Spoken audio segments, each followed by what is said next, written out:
Okay, my name is Christine Emeran. I'm a sociologist from the New School for Social Research in New York. I'm also a Fulbright Ukraine recipient from 2008-2009, and also I've done postdoctoral research at the University of Paris Descartes in Paris, France. Currently, I work in education policy in Paris for the United Nations. And I have recently published a book which is due out in June 2016, titled The New Generation of Political Activism in Ukraine from 2000 to 2014. The book actually it started with my subject for my doctoral dissertation project, which was on Ukraine. And at the time, this was in 2005, 2006, it was the time of, selecting a topic, for my studies. And I was a student of social movements, and I was studying in particular social movements and looking at the social media aspect of it. Before, we talk about it, we had precedences that we saw in Mexico in terms of internet uses and also cell phone uses. So for me, my interest was looking for a case study of a recent case study to look into. However, I did have interest in the region because I had studied in Prague University many years ago. So I was looking for a case study, but I was looking at something that was recent, and it happened to be in 2004, early 2005, the Orange Revolution took place. And as a graduate student in New York City, I had the opportunity to actually be in touch with the Slavic program at Columbia University, the Harriman Center. And here at the time, I spoke to the chair of the department, and he basically had talked to me. And my first, before deciding on a topic, I asked him, I have a choice, for language study, because I feel like if I'm going to take this on as a project, that perhaps I should have, a basic understanding, of the language of the area. And, I had two choices. Columbia University offered two classes, two language choices for me, in terms of taking on, Ukraine as a research topic. And one was Ukrainian language. The second was Russian language. So for me, I was like, I'm open, for his recommendation. What should I do? I want to study the Ukrainian Orange Revolution. It's a recent study, and what interests me, in terms of what I saw, on CNN and also other media, was the young people being involved and the use of technologies, internet being used for, mobilization. How could I, learn, about this culture without having, cultural, language background and also a cultural background, in this particular region. And so he recommended, without a doubt, he's like, Ukrainian studies is where you should go. And he introduced me, at the time to the head of the Ukrainian language studies, Yuri Shabchuk. And, he had met with me, and I was in, class, with Rory Finnan, who taught. He was a graduate student at the time. He taught me. And so I was very ambitious, and I was like, I'd like to, learn, at least, the first, at least a year or two of language study before I even try, to go there and see if it's possible, take this on as a project. But for me, I felt like without having, the background, a cultural background, that I felt having a language, capacity would help me, in taking this on as a research project, which was, for completing my doctoral dissertation at the time. And so that was really my objective. And being housed in New York City, I had the advantage of having access to the Ukrainian museums, and there were two. So I had a chance to see some of the art that was being created on, Maidan at the time being shown, at the museum, near Central Park. So I had also access to the director of the museum, who actually, told me, because I couldn't read Ukrainian at the time, and I asked her, what do these signs say? There's tuck, on all these signs. What does it mean? She says it means yes. And, the colors, she explained to me the colors of the Orange Revolution and the political parties. And so at this point, I started to get interested. And with language study, I had found, home, Columbia University to learn Ukrainian, that I felt, okay, I'm on my way. And this was like in 2006. At this point, I decided, okay, I'm going to commit to learning. And with, the help of support of the Ukrainian Institute there, I felt, comfortable, in terms of taking this on as a topic. However, in order to go a step further, after learning Ukrainian for about a year, they encouraged me to sign up for Ukrainian classes in Ukraine and to actually go there and to actually meet the actors. Because at the time, what caught my interest was the Pora campaign. So here, I had been in touch by email with some of the organizers of this Pora campaign, and was also told at the university where language study was taking place, the National University of Kiev Mohyla Academy, that students were also, activists in this particular group, and that I'd have an opportunity not only to learn and to visit the country, but also meet with, students that are actual, activists. So for me, this, as a researcher, this was like a wonderful opportunity. Why not go for a summer, be introduced to the country and the culture, and have an actually first eye, hands-on experience being in Ukraine, having missed, being there for the revolution. So why not go and see, what is the climate like, 2 years, 2 years after. So at this point, I was very lucky that I was welcomed by a Ukrainian language studies program, and was learning the language, and at the same time had contact with the Pora organization that welcomed me. And at this point, I started to be introduced to the culture of the opposition culture, in the sense of meeting young students that were involved in organizing for the presidential elections, which turned into, a protest that, we name today the Orange Revolution. And so at the time, many of the students I met had signed up just for civil activities of election monitoring, getting out the vote for first-time voters, in the university. So these were fairly things that we find at the grassroots levels in the United States and other countries of civic activity of those students that were politically involved. However, the story was a little different in the sense that, many students found themselves not only mobilizing for an election, but an election that had turned fraudulent. And so at this point, many students that had contacts with activists that were part of NGOs that had a second sort of life, in the sense of looking not only to a political activity of mobilization for votes, to monitoring the votes, to actually organizing to protest the election results, which were deemed internationally as being fraudulent. So I had an opportunity to meet with 3 type organizations at the university level of the students. Because for me, I realized it was an oppositional movement, but the story that hadn't been told were the actors from the younger generation that were actually interested. And this generation was interesting for me because they were born after, actually during the time the Soviet Union had fell, but they were too small to remember it. So in a sense, they were seen as a future hope, because they didn't have, this kind of historical memory where their parents and grandparents had.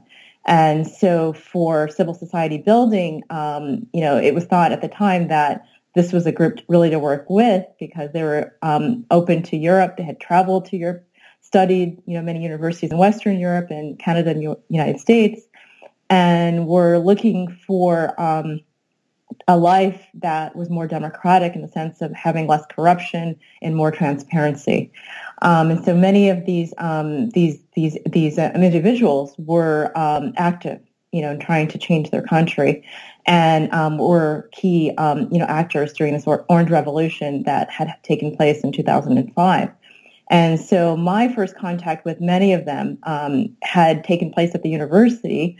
And many of them at the time were graduate students that I met that were leaders in the Pora campaigns, the Student Wave campaigns, and many others that Zanayu and others that had also taken root at the time. So for me, I had a chance to actually meet with the founders of these particular movements, and also activists that were not necessarily leaders, but actually volunteers, in the organization, to kind of get an understanding of what life was like, within an organization that was, had the support of, international organizations in sense of training in terms of how to organize, campaigns, and also to understand from their point of view how they felt, in terms of their point of views and their beliefs with, for reasons for joining this particular group. So at the time, it was really interesting. So my interest in this was actually to capture their story of this particular generation that had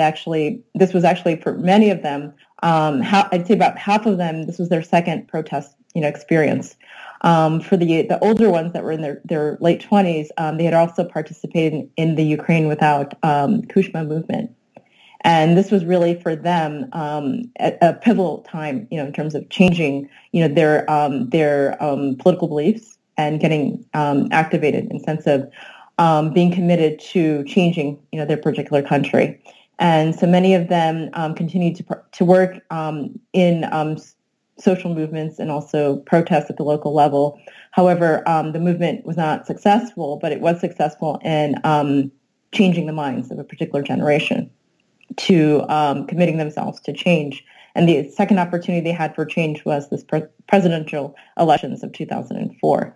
And many of them had, civil society organizations set up, to help, create interest in voting and also changing, the electoral tide in the sense of a more democratic leader in their point of view.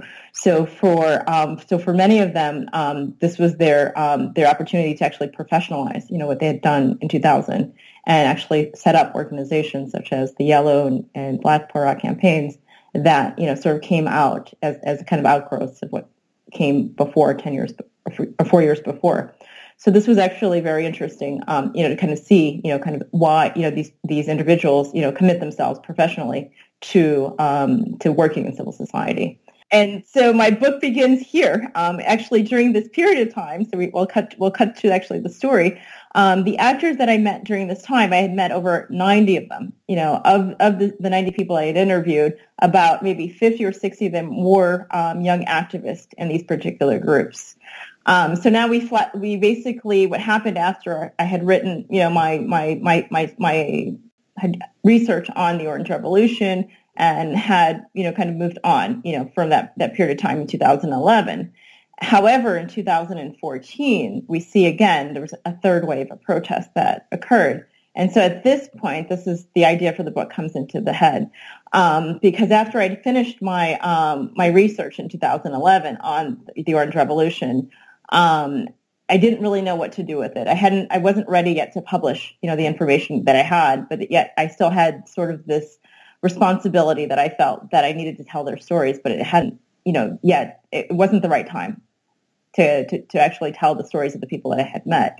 So the idea, as this revolution or these protests are taking place, the Euromaidan, in my mind, I'm thinking, what's happened, to the actors that I know, that I met during this time? Are they involved or not? And are they, part of this movement of, new generations of activists?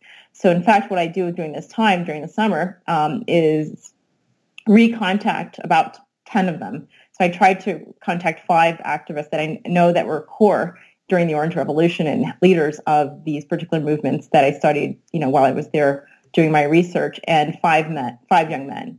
And I thought, okay, well, I'll try to get a distribution, of interest. And at the time of the 10, only 5 men responded to me. And so from then I asked them, would it be okay, since I met you and, we had, known each other, to tell your stories? Would you be interested in me telling your stories? But however, I wanted it to be told differently. I wanted it to be an ethnographic sort of story about their experiences. So meaning I wanted to kind of trace political activism through history in the sense of like 3 particular movements that happened.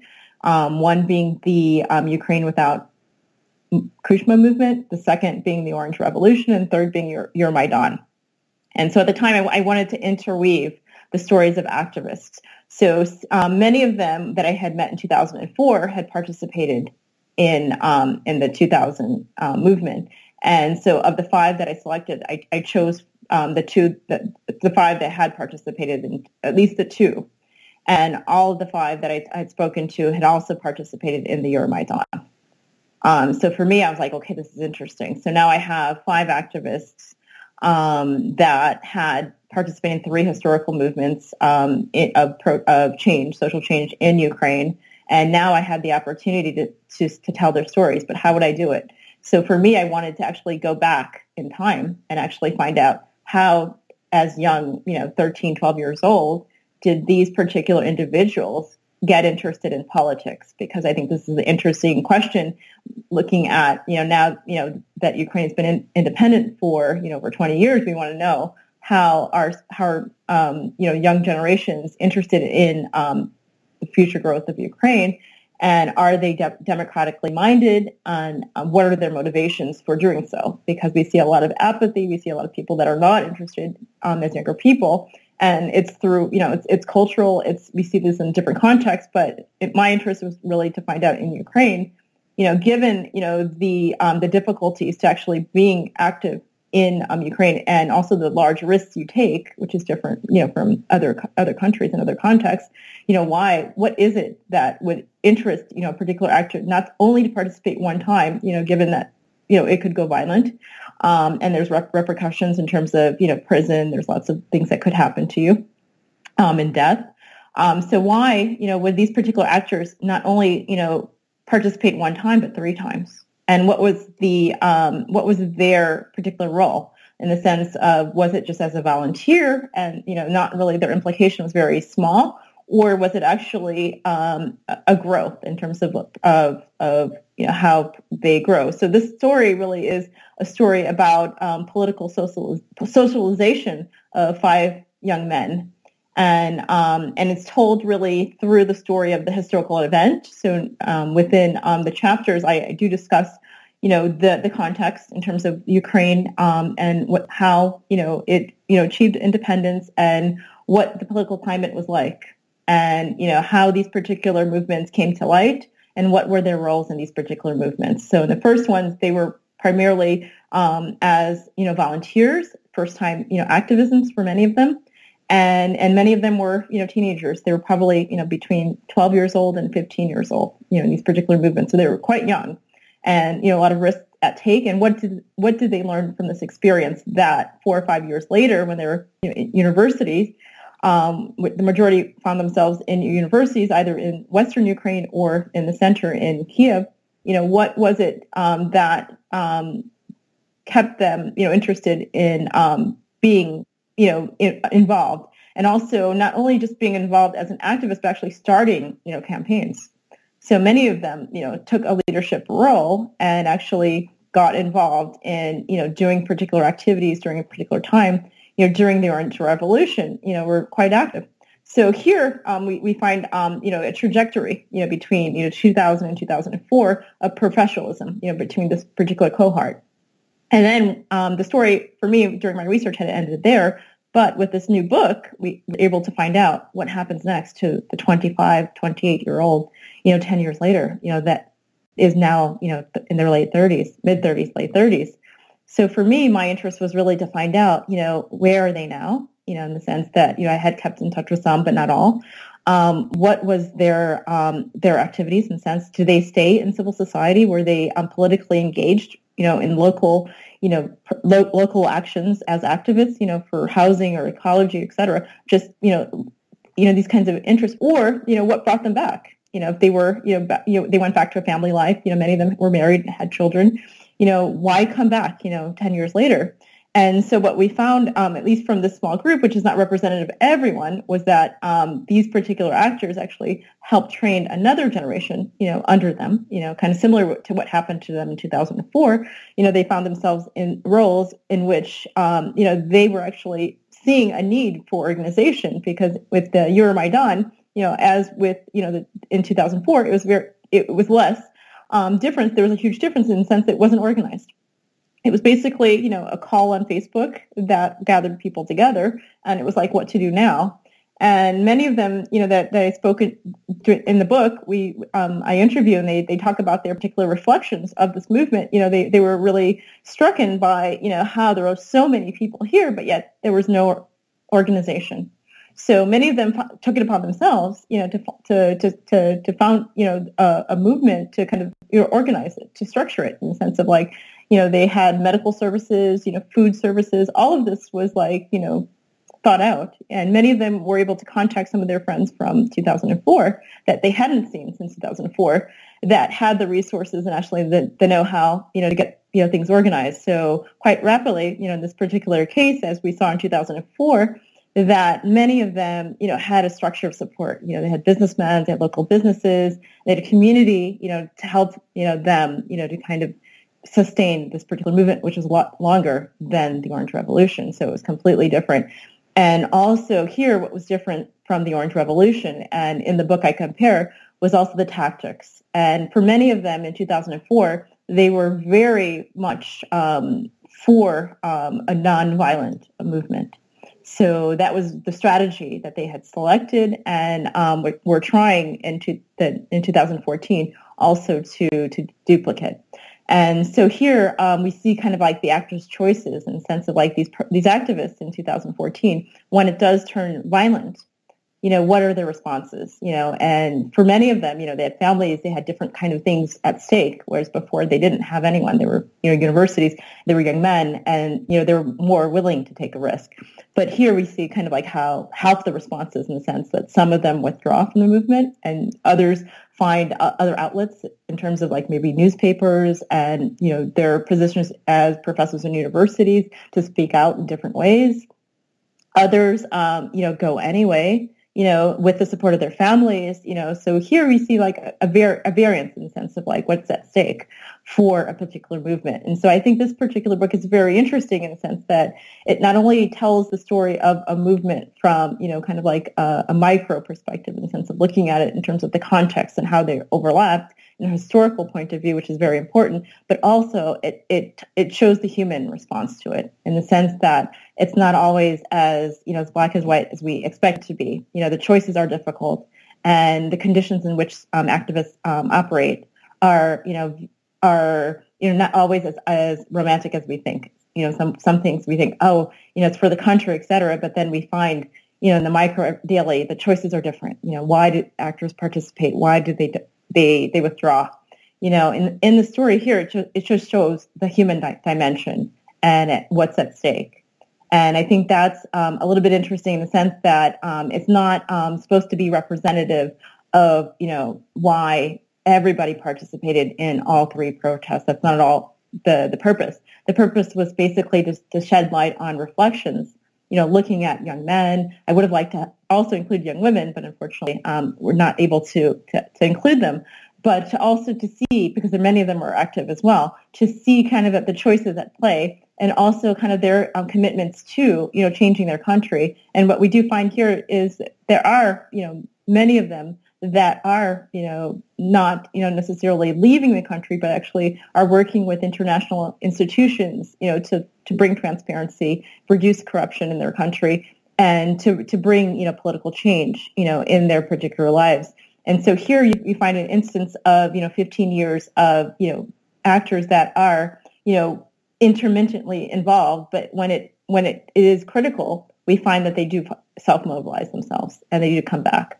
And that was really interesting for me because in 2004, when I'd asked, when my research was over, I'd asked them, just as a last question for my research, if there was another conflict, another like the Orange Revolution to occur, would you participate? It was just like, a question, and all of them without doubt said yes. And so it was interesting to see 10 years later that in fact they did, for the reasons that their parents wanted them, to participate. So it was quite interesting. The individuals that I interviewed for the book, the first one is Vladimir Ishchenko, and the second one is Andriy Kohut, Ostap Kravdik, Stanislav Kutsenko, and Andriy Shevsky. So these were just, at the time, they were all university students, half of them originally from Lviv, and some of them, but they all met at Kiev Mohila Academy for graduate school. Of them, the majority of them work in civil society, except for Andriy Shevsky. But he was a hardcore activist when I met him in 2004 as a graduate student. But now he works in, outside. He works in the business, but outside. But he is, he mobilizes, when need be, for other things. Out of the group, probably more than half had this experience of, really what Ukrainian politics was about, and sort of like the limits of it, in the sense of, its corruption and its ability to kind of dissuade people from wanting to participate in politics and wanting to go away. So here, I think what was interesting was that for the first phase between Ukraine without Kuchma and the Orange Revolution, for this particular group that were like teenagers in the beginning and probably either finishing university or starting graduate school, during 2004, what we found here is during this period of time, the protest didn't stop. The people were still like mobilized because they were so dissatisfied with how the Ukraine without Kuchma movement had ended. And so for them, it became they were disappointed in the sense of its failure, but it didn't power them in the sense of like they weren't able to move on, in the sense of creating new movements. However, what they did tell me was not all, but some of them were during this time between 2000 and 2004, they saw what happened in Serbia. And it was because of what happened in other countries that were facing similar conditions in terms of like a spirit of a government of authoritarianism growing and repression. And so they were kind of looking at their neighbors, in terms of like what's going on there. And it was because, what happened in Serbia, with Milosevic, that had happened, that they were like, plus more. And so many a time in the actual book, I talk about this particular first encounter, after the failure of the Ukrainian without Kuchma movement, but having invited, activists from Serbia, to come and Georgia and come, talk about their experiences, Serbia. And so here at this time, many of them were like, we're not believers. But actually, after seeing, that Serbia had faced similar conditions and could do it, it was more that helped them, to persevere and to actually work with international organizations to help create NGOs such as, the Yellow Pora campaign. So many of it led them to look elsewhere, for answers, from, within the nation, but looking, transnationally for, kind of ideas. What can we do? So I think at this time, it helped to build, the Pora movement that we saw in 2004. There was an interrelationship between that. However, between, the Orange Revolution and the Euromaidan, for some of them were for example, like Vladimir Yushchenko, we saw very critical in terms of these movements, in terms of its achievements, and he writes about it. So we see through his writings and his reflections on these particular periods, and his reluctance, to engage himself further, like in the sense that the idea looks good, but in the end, the reality is not that. So I think a lot of it it's both. Like they're feeling empowered but yet constrained. Others critical, in terms of like the country, the movement, its successes, its ability. Others will find that they're more likely to look for other solutions. One solution proposed that we saw in 2004 was to create their own party. Like the Pora party. This was this idea of like, let's take from the movement, our ideas and our hopes, and let's see if we can go into government, and change the politicians, by being present, bringing a new kind of party, into this culture. However, we found that wasn't a success, and many people were disappointed and, had moved out of politics after that because they realized, they couldn't change it through that particular way. But here, later, what we find in 2014 is completely different. Instead of wanting to create, new political parties, instead what's happening is working with the parties for transparency. So many of the actors that were part of this, the right sector, worked now with institutions like the European Union and others in working with transparency and having individual, politicians work with them and committing themselves to being transparent, less corrupt. So I think this is becoming more, more, like they feel like there's more possibilities, in the sense of having, individual actors committing themselves to changing, the situation versus, going in there as a new party. We see many of them, in terms in the beginning, thinking, they wanted to change the world, and coming in there full of idealism, but then realizing that change takes time. And also this, it's not just a generational, culture to change because, the corruption is, it's there. So it's more than just changing, hats, it's changing, mindsets. It's changing everyday behavior, so it's basically something that's going to take time, to do. So I think many of them, thought there was no fast pass, because many of them had thought after the Orange Revolution, with the election of Viktor Yushchenko, all is well. It's going to be a democratic country, economic opportunities. So, there's no need to go to Europe, to find jobs in universities. They will have, in fact, what they wanted, was a democratically free, country in which, they have, pursuit of what they were looking for, like a livelihood, or their families and, what everyone else wants, for their livings. So I think many of them, when I met them in 2006, were disillusioned, in the sense that what they had wanted, didn't come to be. And for the Black Poorah campaign in particular, instead of going towards politics, whereas the Yellow Poorah went into a political party, the other went more into it was an environmental organization. So they decided to work on environmental issues. So work more on local issues, and others were more interested in housing, zoning systems. And so the response really was to go local and to work with their communities versus trying to change nationally, something that they felt, they couldn't do. They didn't have the capacity to do so. So I think the compromise there was basically to kind of curb, sort of their ambition. And then we saw in 2014, there wasn't a civic campaign, organized for the elections like we saw in 2004. This was just a journalist, that was just very, upset with the direction of the country, with the signing of this, with the signing of this accord, it meant, hope for the Ukrainians, with the possibility for European integration, and all of that was, with the signature of a not signature, it, changed their life, their path of what they expected. So at this point, the people, were going out based on emotions, counter, what was happening. I think in terms of why people choose to protest, that surprised me, like in terms of what I found for some of them. For some of them, it was more of a social activity, a cultural activity. Others were not necessarily persuaded with this idea of the corruption under Kushma, and that really wasn't the reason, that they joined the movement. It was more of a friend loyalty, like your roommate is going to the protest, he's asked you to come. And you're like, well, I have nothing to do this day, so I'm going to go. But the protest is in Kiev. I live in Lviv, so it's a free trip. Why not? I have friends that live there. I can visit them, and do other things while we go. Of course, we'll pass out the flyers, but it wasn't necessarily the movement that we see, like this Ukraine without Kushma. You've seen the movie, you've seen the emotions, and the older people that are there.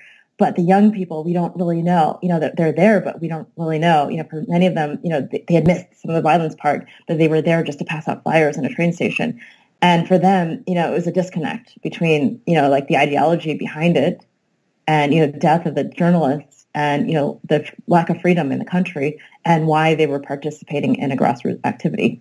In terms of the more recent movement, the Euromaidan movement, what I found interesting was that it had a resonance with other European movements that had taken place, although for different reasons. You can't say it was the same thing. But however, we saw in Spain, there was a movement in the United States, and all of this was like, from social media. And so for me, what I thought was interesting, because I had actually gone to Ukraine, in 2004 to learn about how people mobilize, how did these groups mobilize so many people in short amount of time? And at that time, this is before social media, it was text messaging. They were text messaging people where to go and do flash mobs, et cetera, and using internet. And at the time, people didn't have internet at home. It was going to internet cafes. So basically, word of mouth is still very much important. Me calling my friend, et cetera, and passing out this information. That was really how the thing spread. Now we see the same kind of, passing information happening on Facebook. Here I have friends when I was in Ukraine that are studying in France. They were also following the whole protest on Facebook from day one. And it was as if they were, sharing. But what was interesting, because I was also on the site, was that it was used for many different reasons. It was used for organizing events, but also for sharing political ideas and opinions and posting videos and et cetera. So there, in terms of public space, where do we find public space in Ukraine?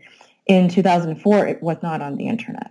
That was an outcome. In the end, I found it was the more important thing was the social networks of the Ukrainian community.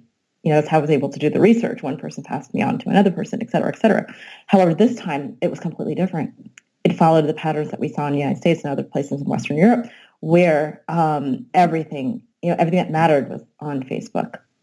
In terms of the early days of the movements, in terms of how it ignited.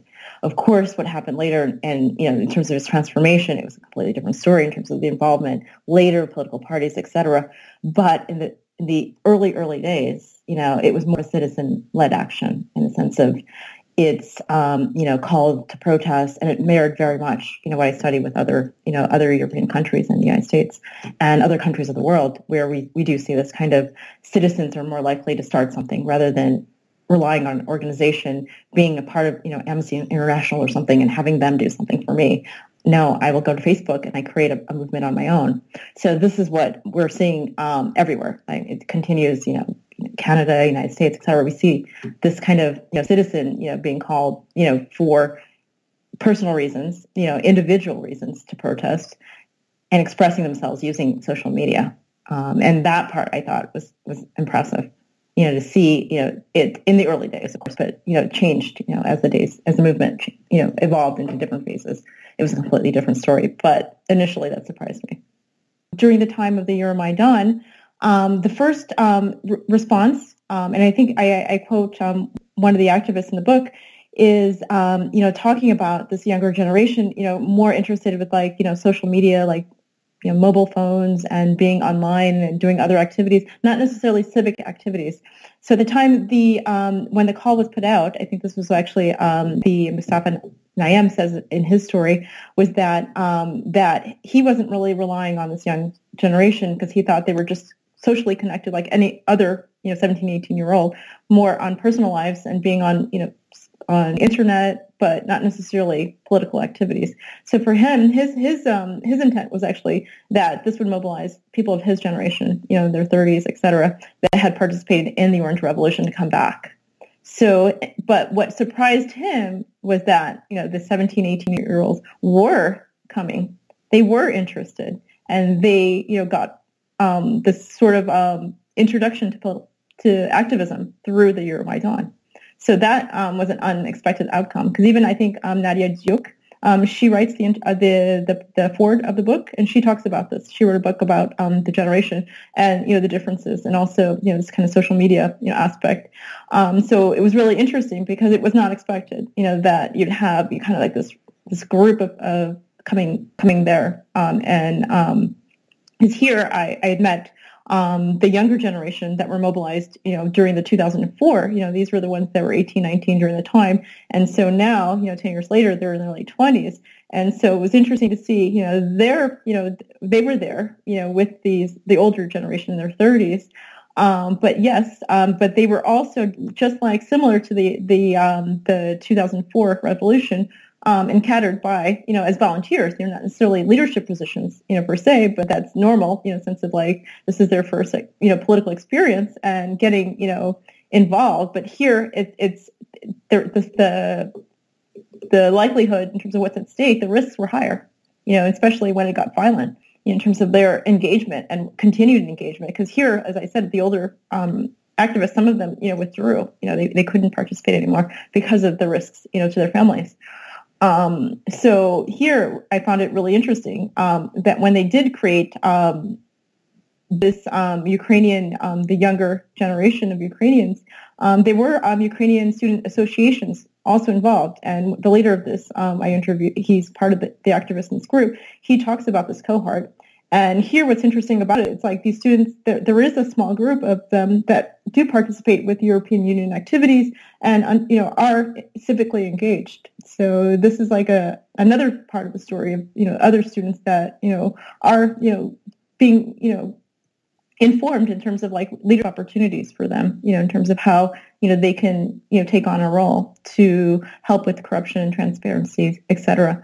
So I think it's interesting to see that there are parallel activities taking place also at the same time, post, kind of this year Maidan and also, before. Early on, early on the media presented a young generation, you see the flags of the European Union with the Ukrainian flags on the square. This is the first image you see in terms of like the CNN in the beginning, before it transforms. And, telling them, a country that wants to go, to European Union, integration. We see the support. We see the mass of people outside, supporting, peace. It's peaceful. So I think during this period of time where it's peaceful, you see more of it as a student movement. You see it as the students that are taking the square and, they're showing, kind of their desire to be part of Europe. So this is kind of like a more romantic picture that you see. However, the stories are similar to what we see in 2004 in terms of the revolution. You talk about going to the camps and what camp life is like, et cetera, and what the students are doing. So this is in terms of like their activities. So this mirrors what we see, in 2004. However, when the movement, changes, in terms of it's the actors that are becoming figures of the particular movements, particular parties that are representing, kind of different factions, more radical factions, right? So here at this point, the media starts to move back and start to say, well, maybe we don't understand who we're seeing here. Maybe it's not about democracy. It's something else that's happening here. And so here, it becomes, because in Europe where, I live, and also there's an interest in terms of what's happening in terms of the right politics. So it unfortunately becomes the aspect where people want to explore. And in terms of the media attention, all of it goes there. And so in terms of the activities and the reason why people are there are no longer the front and center story. I mean, the individual stories we see on Facebook, however, not necessarily, mainstream. So here, it becomes that. And then it becomes the focus is on the radicalization of this particular movement. And then also we see with the aggression that's happening, from Russia, and in terms of the arms that are happening in the eastern part, and then also with the capture, in terms of the Crimea, at this time, it's happening. So all of this is happening, all the intention in terms of Crimea, in terms of international relations, territorial integrity, in terms of the actors, we're not talking about them anymore. We're just looking in terms of the violence that are, now it's becoming more violent, in terms of what's happening on the square. So now we're reporting the deaths. We're reporting, the divide between the East and the West, kind of like the polarization, kind of the typical things that happened, during the 2004, we see repeated again. We're like, well, it wasn't resolved in 2004. So now, it's becoming a civil war.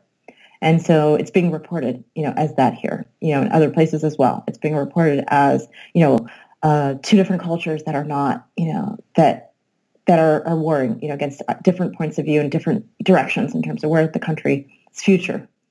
So in terms of like these particular stories, in terms of like, okay, these activists that are, investing their time, trying to create a civil society, a democratic society, all of that story gets lost.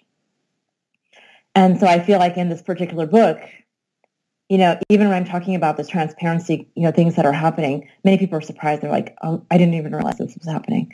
They didn't realize, the institutions that were being involved, because in terms of like the speakers in the beginning, yes, we had the European Union president come, to speak, but after that it disappeared. The positions were kind of blurred between, there wasn't a common position, and it kind of was left. So no one really understood who was supporting what. In terms of the local level, yes, the embassies were supporting the Western Europe, but the national figures were absent.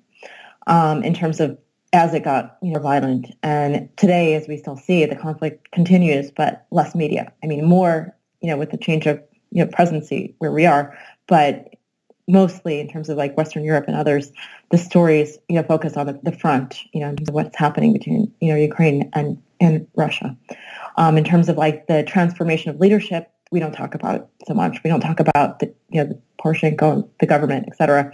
What has happened, since then? It's disappeared. Like that part is gone. The activists, how they created new civil society organizations, et cetera, is really absent. So I feel like this book needs to put the attention back on, the citizen. I think the citizen is absent, in the discourse on Ukraine.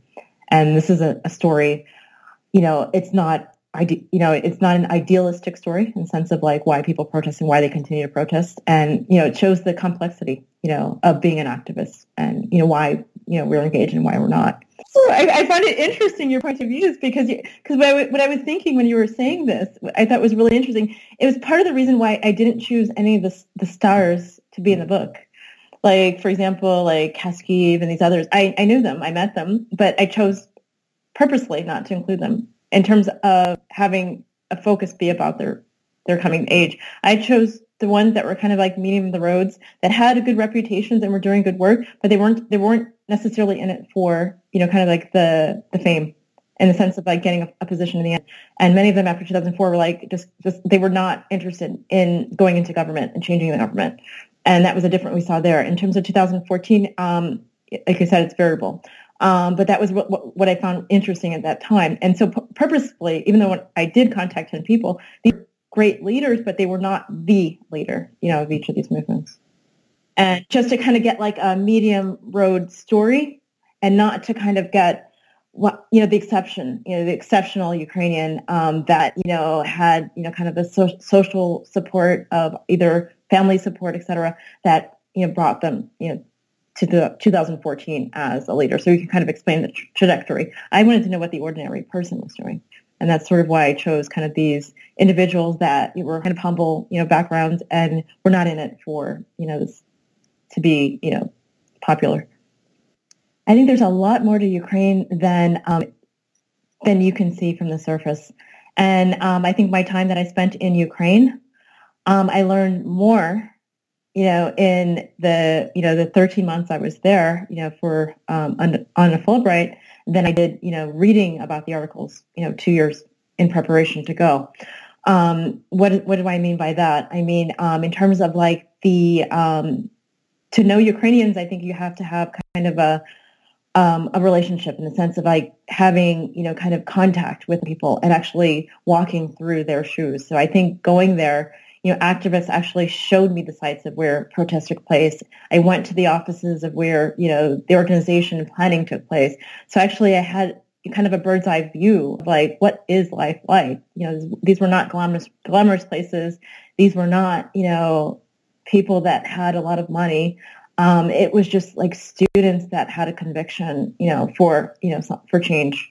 And I think that was really, for me, interesting. And I think this book is to tell the story of change, as it occurred through 5 individuals, which may not be representative at all of all Ukraine, but, at least it gives us, something tangible, like a person, a face. I think learning about Ukrainian, a lot of times it's historical. These are people that are not alive. But here it's like you get, kind of like, an everyday actor story, and you trace their life through, incredible events that are taking place and, their responses to that. So I think this book is interesting to learn, to get an idea of what life is like, and for individuals that grow up in this society. I think it's a book that should, it is interesting for, even post-Soviet studies, communist studies, because I think what's missing there and what a lot of researchers have told me is actually getting primary materials in the sense of looking at stories of people in these particular countries and their experiences.